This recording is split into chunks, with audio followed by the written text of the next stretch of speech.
This is a brief discussion on consideration provided for under Articles 24 to 28 of the Negotiable Instruments Law.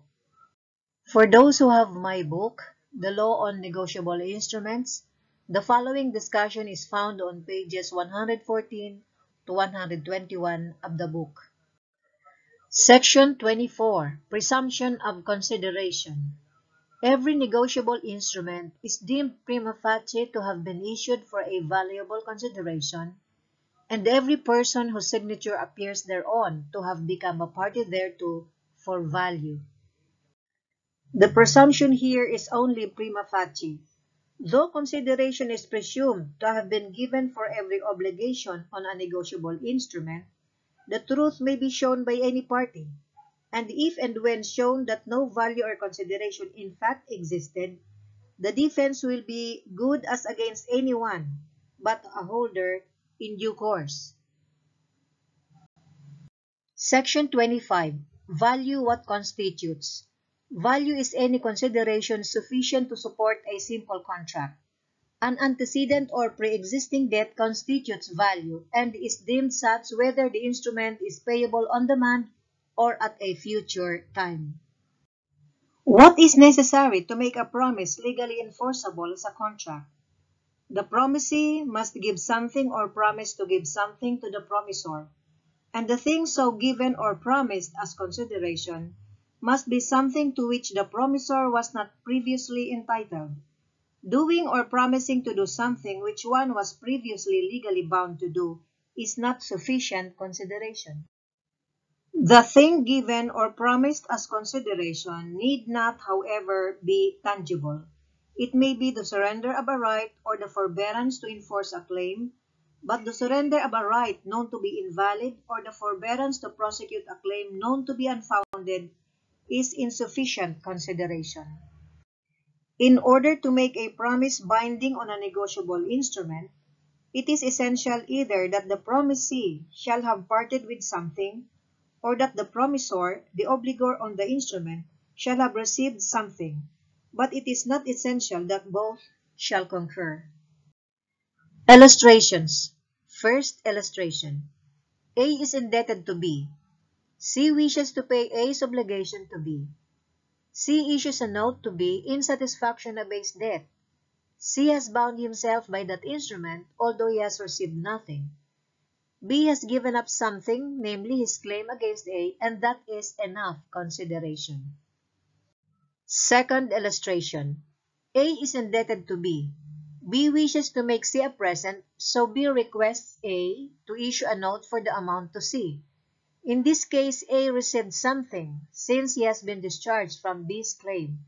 But C, who holds the instrument, has given nothing for the note, but can recover on it. To repeat, if either the obligor has received something or the holder has given something, there is sufficient value or consideration for a negotiable instrument. Section 25 also holds that a negotiable instrument may be given for an antecedent or pre-existing debt. If there is an antecedent debt, the antecedent debt may be paid for or may be secured by a negotiable instrument. Section 26. What constitutes holder for value? Where value has at any time been given for the instrument, the holder is deemed the holder for value in respect to all parties who become such prior to that time.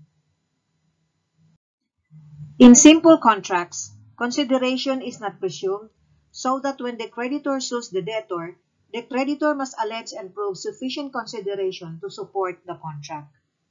Under Section 24, however, every negotiable instrument is deemed prima facie to have been issued for a valuable consideration, and every person whose signature appears thereon to have become a party thereto for value. But though consideration is presumed prima facie to have been given for every obligation on a negotiable instrument, the contrary may be shown by any party if no value or consideration in fact existed. That defense is available against any holder except against a holder in due course. A further feature of consideration in negotiable instruments is that if an instrument has once become binding, or if an obligation on an instrument has become binding, Because the obligor has received value or a holder has given value, lack of consideration and subsequent transfers is immaterial so far as concerns the liability of parties to the instrument at the time when value was given or received. Illustrations. First illustration. A wishes to pay B's debt to C. A issues a note to C, who receives it in payment of B's obligation to him. A has received nothing, but C has surrendered his claim against B, so the note is binding. Second illustration. A issues a note to C in payment of B's obligation. C gives the note to D as a gift. D has given nothing for the note, and A has received nothing for his promise on it. Yet the note is binding because it was binding in C's hands, and D succeeds to the rights of C.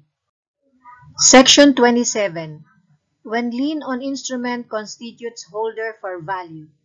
Where the holder has a lien on the instrument arising either from contract or by implication of law, he is deemed a holder for value to the extent of his lien. If a negotiable instrument which is subject to an equity is pledged as security for a debt, the pledgee, if a holder in due course, is protected to the amount of his advances. Illustration. The maker is fraudulently induced by the payee to sign a negotiable note for 10,000 pesos. The payee transfers this note to secure a note of his own for 5,000 pesos. If the lender took the 10,000 peso note in good faith, he can recover 5,000 pesos on it. Suppose the lender subsequently advanced a further sum of 2,000 pesos on the faith of the 10,000 peso note. If this further advance was also made in good faith without notice of the fraud, the lender could now recover 7,000 pesos from the maker of the note.